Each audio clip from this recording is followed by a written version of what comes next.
Allah qüvvət. En büyük bloklardan biri olacaq. Görüntüsüne göre. Şimdi razı mənim.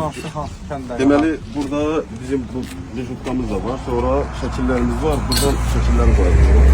9 tane şəkil plakatıdır. 7 tane. Plakatı.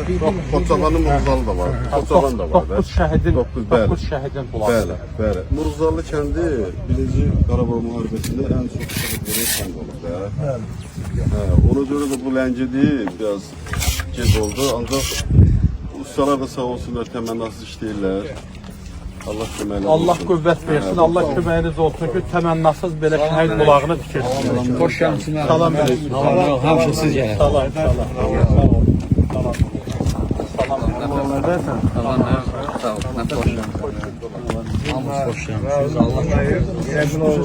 Bəli. Kimdə kömək edir, bütün kömək edənlərin də hamısına ürəkdən təşəkkür edirəm. Allah köməyiniz olsun.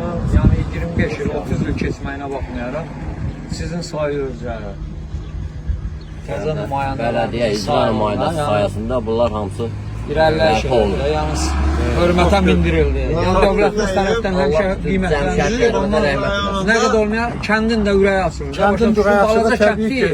8-9 şəhidi itkin var.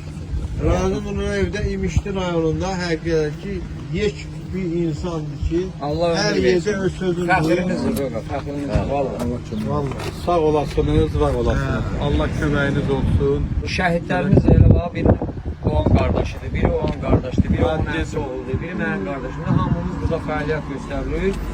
Badiyəşkədə verən Elçin müəllimdir, Yasir müəllimdir bizim nümayəndəmiz. Amma bunun qurulmağında geçmiş də olsa Yaşar da nümayəndəmiz olub, bələdiyyə nümayəndəsi. Onun da iştirakı olub, sağ olsun.